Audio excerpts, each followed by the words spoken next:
Jadi memang Starlink ini juga mendisrupsi bukan hanya Indonesia tapi dunia. Kita minta NOC-nya di Indonesia. Jangan terkesan Starlink ini anak emas di Indonesia. Kata si ini, kata si ini, kata si ini. Buktinya apa? Kalau omon-omon buat apa? Penyiaran tidak boleh menjadi wajah baru pemungkaman pers di Indonesia.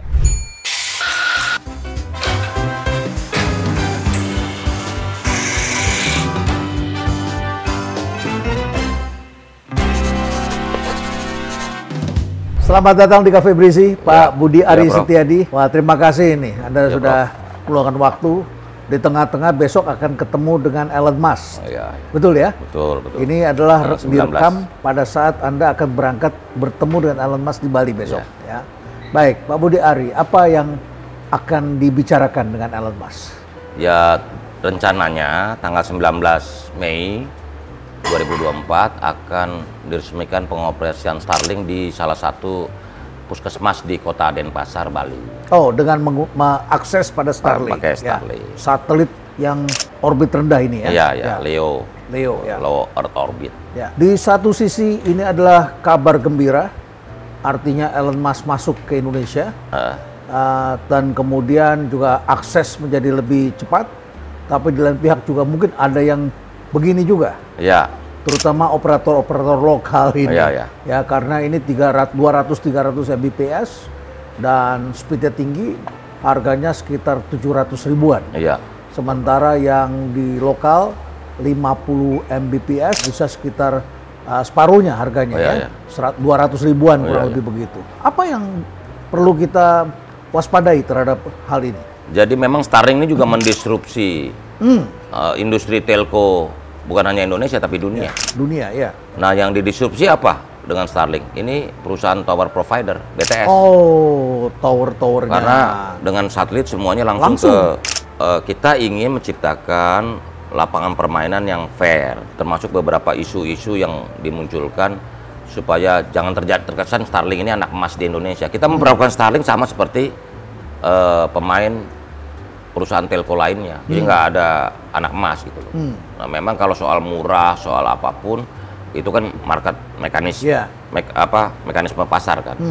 Tapi mereka ini kan senang membidik kota, seperti dulu perusahaan minyak asing. Mereka tidak ingin masuk ke daerah yang kurus, tapi mereka ingin masuk daerah yang gemuk.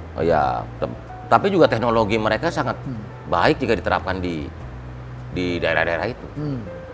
Justru nggak ada lawan mereka kalau di daerah-daerah itu. Yang belum dijangkau oleh operator-operator seluler kita. Ada beberapa pengamat yang menarik memberikan statement bahwa dikhawatirkan ini akan membuat suburnya praktek illegal penjualan paket internet. Starlink ini kan beroperasi dengan nama PT Starlink Service Indonesia. Sampai sekarang saya belum dapat penjelasan dari mereka apakah NOC-nya di Indonesia. Karena kita minta NOC-nya di Indonesia. Network Operation Center-nya di Indonesia. Yang kedua, isu customer service-nya. Nanti kalau ada komplain, kalau apa, bagaimana? Kalau mereka semuanya di remote, dari luar. Dari luar. Terus yang ketiga adalah soal aspek perpajakannya. Kalau yang lain kena PPN, PPH, ya Starlink Service Indonesia juga harus kena PPN, PPH. Supaya fair gitu loh. Ya, pada operator yang lain selama ini bisa kita kendalikan. Bisa dikendalikan. Nah, kalau mereka pakai langsung ke Amerika dan segala macam, bagaimana negara punya kontrol lagi, gitu. Nah, mereka ada indikasi mau beroperasi seperti layaknya over the top. Saya bilang nggak bisa, harus tetap memenuhi regulasi yang ada di Indonesia. Itu belum dibicarakan dengan mereka. Kita sudah bicarakan. Dan mereka setuju. Mereka coba comply. Mereka coba comply. Iya, karena saya bilang kalau nggak comply, nggak NOC-nya nggak di Indonesia, nggak ada customer service-nya, nggak ada apa. Ini perpajakannya juga gimana? Saya belum bicara dengan Bu Sri Mulyani, nanti saya ngomong sama Bu Sri Mulyani, ini harus sama. Dia harus kena PPN PPH juga karena dia berjualan di Indonesia. Tapi mereka sudah berjualan sekarang. Oh iya, prakteknya kan dia udah soft launching lah ya. Nah, ini juga aspek pajaknya mesti diatur. Ya, betul. Ya, dan Kominfo tidak akan memberikan izin kalau mereka tidak. Pokoknya kita tetap concern pada isu-isu tadi. NOC-nya, customer service-nya gimana, perlakuan perpajakannya gimana, walaupun itu ranahnya Menteri Keuangan ya. Bagaimana penanganan isu-isu soal nilai-nilai, values? Tiap bangsa ini tidak sama values-nya. Dan Ya. kalau mereka bisa lolos dan tidak bisa mengendalikan informasi, Ya. ya kalau kita sekarang internet ini kita bisa pakai VPN dan sebagainya. Ya, ya, ya. Apakah itu juga mereka bisa dibatasi di sana? Sambil berjalan ini kita terus melakukan review-review. You nggak bisa beroperasi di Indonesia tapi tidak tunduk pada regulasi Ya. yang ada di Indonesia. Kita kan mesti menjaga kedaulatan kita juga. Baik, Pak Budi. Jadi ada lagi macam-macam tokoh-tokoh besar dalam dunia IT yang datang ke Indonesia dan menemui Anda, menemui Presiden. Apa saja yang kira-kira program besar yang akan dikerjakan? Kita mendengar Apple akan membuat semacam digital academy. Ya. Kita juga mendengar Microsoft akan membuat program AI di Ya. sini, ya, pendidikan AI dan sebagainya. Dan yang dikejar semua adalah pendidikan. Apa yang kira-kira menjadi concern sehingga kemudian pendidikan ini menjadi penting sekali? Jadi upskilling buat sumber daya manusia kita ini penting. Peningkatan kemampuan digitalisasi kita ini harus ditingkatkan. Karena human capital itu kuncinya kan. Nah, karena itu Microsoft mau melatih 840.000 digital AI talent di Indonesia kan harus disambut positif. Itu segera ditangkap oleh Kominfo. Kita harus punya sumber daya manusia yang mumpuni untuk menciptakan sumber daya manusia yang bisa bergerak di zaman AI ke depan. Nah, itu kita dukung. Terus juga Nvidia juga sudah komitmen. Oh, Nvidia. Mau investasi $200 juta dalam bidang infrastruktur dan sumber daya manusia di Solo Technopark. Bekerja sama dengan Indosat. Jadi kita semua sudah kita lakukan. Semua perusahaan-perusahaan besar di dunia ini memang ingin bekerja sama dengan Indonesia sebagai negara. Ini aplikasi, saya kaget juga dengar Google lapor ke saya, ketemu saya Google Play Store itu hampir 10.000 aplikasi yang buat orang Indonesia loh. Tuh. Makanya kaget. Saya bilang ini diumumin aja. Iya kan? Ya mereka kita lagi bikin narasinya. Bayangin coba. Ya, ya. Jumlah yang nggak sedikit kan? Ya. Jadi developer apps di Android itu orang Indonesia. Karena itu kita optimis menyongsong era digital sekarang sedang terjadi ini, kita sebagai negara tidak akan terlalu tertinggal. Bagaimana Anda merespons banyak sekali komentar sinis di masyarakat ketika Apple hanya menaruh 1,6 triliun rupiah di Indonesia, sementara mereka membaca bahwa di Vietnam 246 miliar rupiah investasinya. Bagaimana kita meresponsnya? Kan banyak orang nggak tahu kondisi bisnis dan tawaran bisnis di Vietnam. Di Vietnam itu, saya nggak terbuka aja, di Vietnam itu tax holiday 50 tahun. 50 tahun? Ya, kita berapa? Ya gimana bisa kita, kalau kita tawarin sama, ya industri yang lain marah dong. Ya, ya, kita beli rumah aja di sini pun Gitu. sudah ribut kalau banyak orang kok kita cuma dapat segini. Anda kelihatannya hoki sekali. Ketika Anda menjadi Menkominfo, tiba-tiba satu persatu operator global ini datang bertemu dengan Anda. Iya. Microsoft bertemu dengan Tim Anda. Cook juga, Apple, Tim Cook bertemu dengan Anda. Kemudian juga operator yang lain besar dan besok ini adalah Elon Musk, Starlink. Apa sebabnya tiba-tiba banyak sekali yang datang? Atau karena Anda sudah terpilih tetap terpilih sebagai menteri lagi, enggak lah. dan Kita kan komunikasi. Presiden Jokowi bisa menetapkan ke depan, atau ada apa? Kira-kira apa? Enggak, kita komunikasi dengan banyak pihak, dengan mereka kan, dengan Apple, dengan Microsoft. Kita dialog terus komunikasi. Pada prinsipnya kan begini, transformasi digital ini kita memerlukan kerjasama dengan banyak stakeholder, apalagi pemain-pemain besar dunia, yang juga menilai Indonesia ini masyarakatnya sangat kompetitif, sangat kreatif, sangat adaptif, dan cepat mengadopsi dan cepat digital, mengambil perubahan-perubahan. Apalagi satu studi dari lembaga penelitian Prancis bilang bahwa masyarakat Indonesia Gen Z ini sangat adaptasi terhadap perubahan. Dan sangat juga jumlah entrepreneur Indonesia sangat luar biasa dibandingkan Jadi, Jepang, Korea dan sebagainya. Karena itu kita harus dukung terus ini perubahan digitalisasi di masyarakat. Karena kalau kita mau menjadi negara maju di 2045, maka enablernya tetap harus teknologi, khususnya teknologi digital. Saya masih ingin bicara soal Elon Musk. Kita mendengarkan statement Pak Jokowi, Pak Luhut juga menyebut berkali-kali tentang Elon Musk, dan ini yang diincar adalah pabrik baterainya. Dan bagaimana agar Elon Musk kemudian masuk sini. Pak Luhut sudah begitu yakin, tiba-tiba kemudian Elon Musk memilih Malaysia. Sementara sekarang karena negara kepulauan, Starlink mereka butuh kita menyambut. Kenapa kita tidak bargaining lebih serius pada mereka? Nah, soal yang seperti itu karena kan di luar ranah Kominfo ya. tupoksinya Kominfo. Kalau untuk Starlinknya kita, tapi Ya. kalau udah baterai listrik, Ya. untuk apa hal-hal yang lain itu biar usulkan Pak Menko Marves lah, Pak Luhut lah. Pak Budi, saya ingin menanyakan hal yang sedikit lebih hot Ya. tentang undang-undang penyiaran. Tapi sebelumnya kita pesan kopi dulu. Oke. Di sini kopinya enak. Kopi Saya tahu hitam, black. Anda adalah peminum kopi, ya? Ya. Black coffee. Black oke. coffee. Saya juga black coffee. Ya. Oke. Baik, panas. Ya. Panas, Baik, ya. Makasih. Ya. Baik, undang-undang penyiaran ribut karena ada salah satu pasal itu adalah menyangkut soal tentang jurnalisme investigasi. Ya, gini. Bagaimana Anda menjelaskan? RUU penyiaran itu adalah inisiatifnya DPR. Secara formal, Ya. secara resmi belum diberikan kepada pemerintah dalam hal ini Kominfo. Ya. Ya kan? Ya. Belum. Kita Belum. juga belum menerima secara resmi. Jadi yang beredar itu juga saya nggak tahu itu apa bahan dari mana gitu. Oke, itu dulu posisi satu. Ya. Yang kedua, memang perlu ada penyesuaian atau apa pembaruan dalam Undang-Undang Penyiaran 2002. Ini udah 2002 nih undang-undang. Padahal sekarang sudah 2024. Oh, jadi undang-undang ini sebenarnya sudah di drafting? Enggak, Undang-Undang Penyiaran yang sekarang ini. Yang sekarang ini dari 2002. Undang-Undang Jadi Penyiaran nomor tahun 2002. 22 tahun. Jadi 22 tahun. Ya. Jadi pasti ada beberapa pasal yang Ya. perlu disesuaikan dengan sekarang, ya. zaman. Nah, yang ketiga, saya juga nggak paham kenapa ada pasal yang diselundupkan untuk mengatur cara kerja jurnalisme.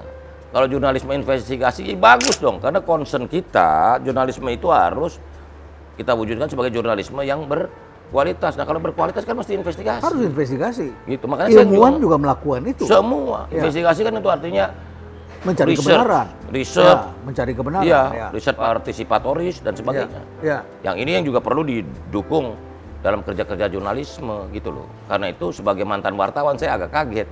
Pokoknya langsung saya garis aja. Undang-undang penyiaran tidak boleh menjadi wajah baru pemungkaman pers di Indonesia. Ini bukan dari Pak Jokowi. Bukan, ini kan inisiatif DPR. Bukan arahan Pak Jokowi. Bukan dong. Bukan. Kita aja belum pernah terima secara formal. Cara berpikir publik yang saya tangkap adalah karena Tempo ini adalah majalah yang sangat kritis terhadap Iya. presiden, Iya. ya. Dan seringkali dalam bocor alus itu secara jelas mengatakan mereka adalah jurnalisme investigatif. Dan Iya. kita menikmatinya, Iya. publik menikmatinya. Masyarakat tentu senang dengan adanya investigasi. Kita tidak tahu kebenarannya berapa persen, tapi mereka mengatakan demikian. Kita berpikir bahwa apakah karena ini ditujukannya kepada Tempo, tapi sebenarnya bukan begitu ya. Saya juga sempat kritik ke teman-teman media tersebut. Ya. Kalian investigasi nanya satu sumber nih. Karena saya udah nonton berapa kali, lama-lama kok kebanyakan mari mengarang bebas. Kebanyakan. Itu Anda merasakan begitu? Saya udah bicara langsung dengan teman-teman Tempo. Mohon maaf saya bilang. Kita kan sama-sama bekas wartawan nih, kalian nih lama-lama kok jadi mengarang bebas. Banyak yang mengarang bebas gitu loh. Tentu yang begitu diperlukan cover both sides. Betul. Ya, tapi yang namanya investigasi oke ya. Investigasi oke dong. oke. Kalau Ilmuwan mau juga melakukan itu. Kalau investigasi, jurnalisme ya. berkualitas harus investigasi kan. Cuman kan cek, cross check, recheck dilakukan. Apa tanggapan Presiden terhadap beredarnya informasi ini? Ya beliau kan nggak berkenan. Kita kan pemerintah udah menjamin kemerdekaan pers, kita jamin. Pemerintah menjamin kebebasan dan kemerdekaan pers. Nggak ada keinginan sedikit pun dari pemerintah untuk membungkam pers. Jadi Anda menjamin bahwa pemerintah tidak mengimpose itu selama Presiden Jokowi ini menjadi presiden? Ya, kita juga berharap sama-sama. Karena bukan apa-apa, produk jurnalisme yang berkualitas itu kan menunjukkan kematangan kita dalam demokrasi, dalam bermasyarakat kita, termasuk meningkatkan kualitas demokrasi itu sendiri, gitu loh. Cuma juga maksud saya gini loh, yang namanya investigasi sama mengarang cerita jangan disamain dong. Basisnya fakta, kata si ini, kata si ini, kata si ini, buktinya apa? Ya. Kalau omon-omon buat apa? Iya kan? Terus omon-omon jadi cerita. Jadi gini loh, saya suka bercandanya begini. Ya. Bikin cerita sendiri, Ya. ngarang cerita sendiri, dia percaya cerita itu, terus dia suruh orang lain percaya, kan gila menurut saya. Apa upaya pemerintah supaya masyarakat mendapatkan informasi yang lebih berkualitas lagi? Anda sudah bicara sama mereka, Ya. sudah memberikan masukan pada mereka. Tapi ada apa upaya pemerintah selain dari yang itu inisiatif DPR tentunya, Gini. tapi ini yang dilakukan oleh Kominfo. Yang paling utama kita jaga adalah kemerdekaan pers. Kemerdekaan berpendapat, kemerdekaan bersuara, karena itu dijamin undang-undang, kebebasan berbicara. Dan ini dalam demokrasi, itulah esensinya. Demokrasi adalah kedaulatan rakyat, di mana rakyat boleh menyampaikan pikirannya, harapannya. Nah persoalannya dalam jurnalisme ini fakta atau imajinasi, terbukti gitu loh. Jadi kalau nggak fakta, cuma karang bebas terus orang lain suruh percaya, gimana? Iya kan? Kominfo sendiri melakukan upaya ada? Ada, beberapa kita cross check, ya, seperti itu. Dan kemudian menyampaikan yang mana yang berita yang benar, yang tidak benar itu juga dilakukan. Saya percaya pada hukum besi. Apa itu? Kehidupan. You bikin sendiri, kalau orang nggak percaya sama tulisan lu, berarti nggak percaya, berarti nggak benar itu. Jadi kalau ngarang cerita, bikin cerita, terus orang lain nggak percaya, berarti nggak benar tuh cerita. Jadi, tapi kalau benar, pasti didukung. Jadi percaya kebenaran akan bertemu dengan pintunya. Baik. Pak Budi, kita ngopi dulu. Oke, ya. baik bro. Sudah datang. Ya. Sambil tentu saja. Ini kopi apa nih bro? Ini kopinya adalah campuran dari beberapa yang diracik di sini. Oke. Di antaranya adalah kopi gayo. Gayo ada ya? Gayo di sini ya. Ada gayo yang diracik oleh teman-teman. Oke, mantep.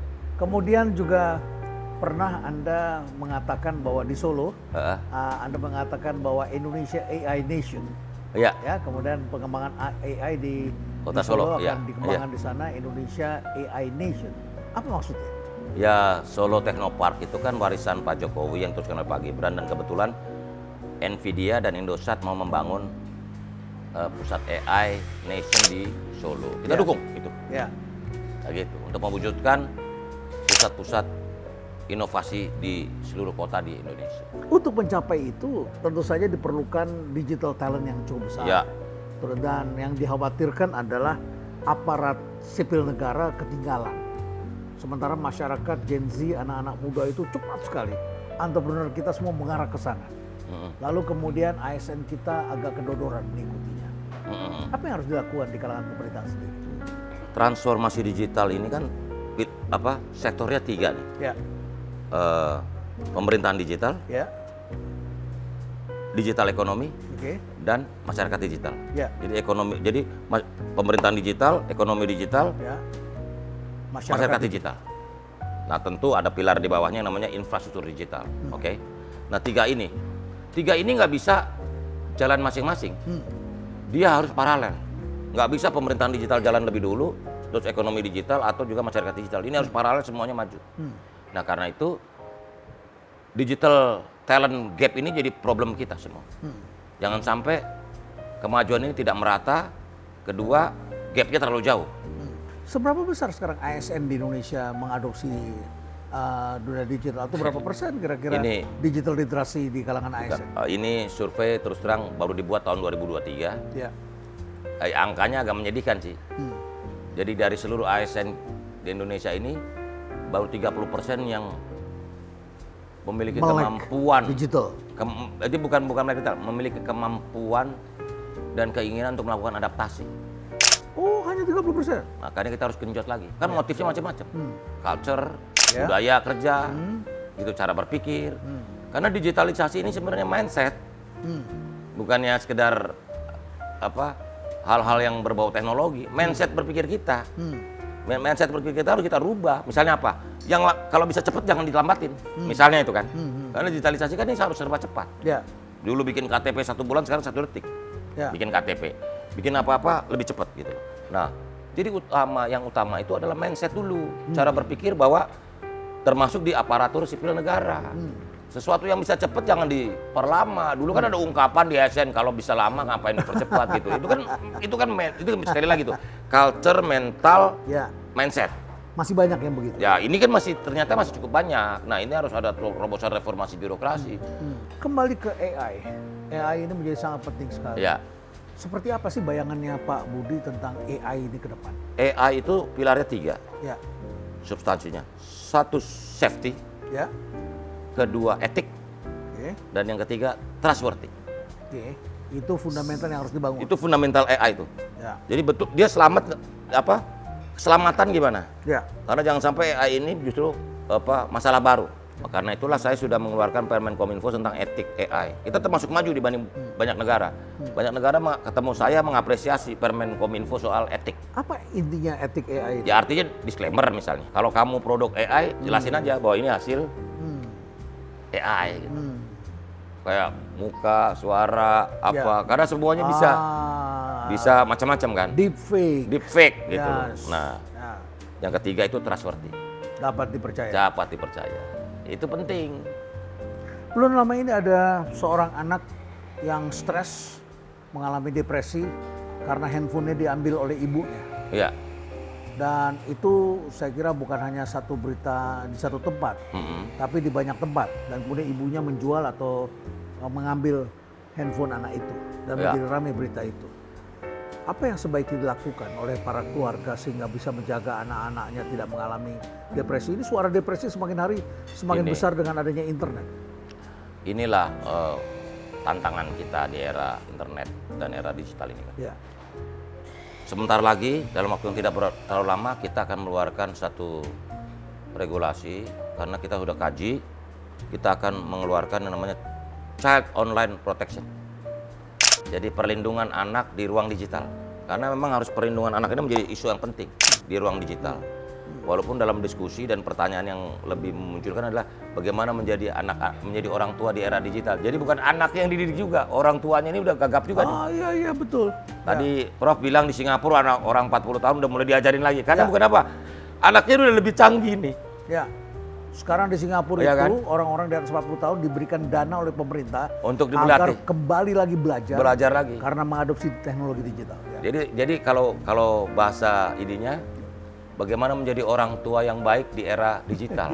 Jadi bukan anak-anak yang baik, tapi orang tua yang baik. Karena kita orang tua kadang-kadang nggak tahu kecanggihan teknologi ini berkembang di masyarakat. Ya. Gitu. Pak Budi, menarik, Anda berlatar belakang wartawan, wakil Anda juga adalah mantan wartawan. Ya. Dulu wartawan Saya di Kontan. Oh, di Kontan. Ekonomi Kontan. Ya, dulu saya kolumnis di sana. Iya. Nah, Pak Budi, dan sebelumnya Anda adalah wakil menteri desa. Anda begitu cepat beradaptasi. Setiap kali saya coba pergi kemana, kalau saya lihat di situ ada perkembangan dunia baru, Anda begitu cepat. Dan ketika saya bilang adalah digitalisasi desa, Anda begitu cepat bergerak. Iya. Luar biasa sekali. Dan kemudian sekarang Anda cepat sekali belajar sebagai Menteri Kominfo. Ya. Apa tantangan utama ketika Anda memasuki pekerjaan sebagai Menteri Kominfo di era peralihan ini? Kementerian ini adalah kementerian masa depan. Karena yang kita jawab adalah persoalan-persoalan di masa depan. Karena itu kita dalam merespon atau mengeluarkan regulasi-regulasi juga menjawab tantangan-tantangan. Apalagi juga soal tadi pemerintahan digital tadi, GovTech ini. Itu juga sama. 3 isu utama di GovTech ini mandat sesuai mandat. Kominfo kan 3 nih. Data center, pusat data nasional, jaringan intra pemerintah, sama yang ketiga SPLP, sistem penghubung layanan pemerintah. Jadi bagaimana koneksi antar kementerian, lembaga, daerah terkait di seluruh Indonesia. Itu kan arsitekturnya harus kita buat. Supaya pemerintahan digital ini bisa terwujud. Kalau begitu kementeriannya baiknya diganti namanya dong. Ya, itu nantilah tergantung presiden terpilih. Gitu. Tergantung presiden terpilih. Ya. Sementara kita juga akan bergeser lagi dari dunia digital ke dunia kuantum. Nah, itu baru kan lagi. Lebih dahsyat lagi. Ya. Jadi kita juga berharap memang dunia ini memang penuh. Kalau istilahnya Prof kan disrupsi nih. Ini disrupsi nih. Dulu disrupsinya 20 tahun sekali, 30 tahun sekali. Sekarang disrupsinya bisa 5 tahun sekali. 5 tahun ya, semakin lebih cepat. Semakin cepat. Nanti setahun sekali nanti. Nanti bisa setahun sekali disrupsinya. Iya. Baik, jadi ini adalah menjawab persoalan-persoalan ke depan dan tantangan yang Anda hadapi, apa yang paling Anda rasakan yang paling besar? Justru yang paling saya concern nih, kesiapan sumber daya manusia. Digital talent gap. Jadi jangan sampai antar daerah, antar wilayah, antar provinsi, kabupaten, kota ini gapnya terlalu jauh. Karena kalau Indonesia maju dengan pertumbuhan dan gap yang terlalu jauh antar wilayah, antar provinsi, antar kabupaten, kota kan buruk gitu. Pak Budi, juga ada hal yang menarik lagi. Saya ingin keluar dari soal Anda sebagai menteri, tapi Anda adalah orang yang dikenal sebagai pendiri Projo. Iya. Ya. Tiba-tiba muncul Projo, begitu ya. Bisa diceritakan bagaimana lahirnya Projo? Kita menduga itu menjadi partai politik. Kenapa tidak jadi partai politik? Projo itu dari bahasa Sanskerta artinya negeri. Kalau bahasa Jawa Kawi artinya rakyat. Jadi kaum Projo adalah kaum yang mencintai negeri dan rakyatnya sekaligus. Jadi bukan pro Jokowi. Ya pro Jokowi, tapi Jokowi, begitu ya. disingkat, ini maknanya dalam. Jadi orang yang mencintai negara dan rakyatnya sekaligus itu kaum Projo. Nah, begitu. Itu nama itu dari Anda? Dari saya. Dari Anda. Bagaimana muncul Jadi begini, Projo saat itu? ketika habis pemilihan gubernur DKI 2012, saya bilang harus ada pemimpin rakyat. Pemimpin baru, pemimpin rakyat. Dan itu ada di figur Pak Jokowi. Karena pemimpin rakyat harus lahir dari kandungannya rakyat itu sendiri. Makanya kita bikin gerakan rakyat. Dulu nama Projo. Ya udah, sampai sekarang sekitar 12 tahun Projo udah ada. Kemana arahnya ke depan Projo? Kalau Projo ke arah depan, biarlah Projo menjemput takdir sejarahnya sendiri. Karena kita percaya bahwa kalau takdirnya itu sebagai ormas, ya dia akan jadi ormas. Kita bukan yang nggak mau jadi Berapa partai. banyak anggotanya hari ini? Ya kita udah dari Sabang sampai Merauke, dari Miangas sampai Pulau Rote. Projo ini semua udah tersebar seluruh Indonesia, pengurusnya. Bahkan kita di beberapa wilayah kita udah sampai ranting ya, sampai kelurahan-kelurahan. Artinya kalau menjadi ormas itu bisa saja berpotensi menjadi partai tentunya. Kita nggak mau mendesain itu, biarlah aja lah sejarah lah yang menentukan gitu. Anda puas dengan hasil yang sudah dicapai? Memang masih banyak beberapa yang harus diperbaiki. Dan kita berharap pada pemerintahan Prabowo Gibran saat ini bisa melanjutkan dan memperbaiki berbagai kekurangan-kekurangan yang ada sebelumnya. Gitu. Ini Projo berasal dari Solo juga atau dari Jakarta? Oh enggak, dari Jakarta. Walaupun juga teman-teman Solo juga banyak. Gitu. Tapi yang pasti Projo ini gerakan rakyat berkesadaran penuh bahwa pemimpin rakyat harus dilahirkan. Gitu. Makanya slogan kita adalah setia di garis rakyat. Ya. Apa harapan Anda di masa pemerintahan Prabowo Gibran? Pak Jokowi masih akan terus di pemerintahan atau seperti yang pernah dia pikirkan sebelumnya, dia akan pulang kampung ke Solo? Ya dalam beberapa kesempatan juga Pak Presiden juga bicara dengan saya, dia mau pulang kampung. Udahlah saya pulang kampung aja ke Solo gitu. Walaupun saya bilang, Pak, Bapak ini aset bangsa, gitu loh.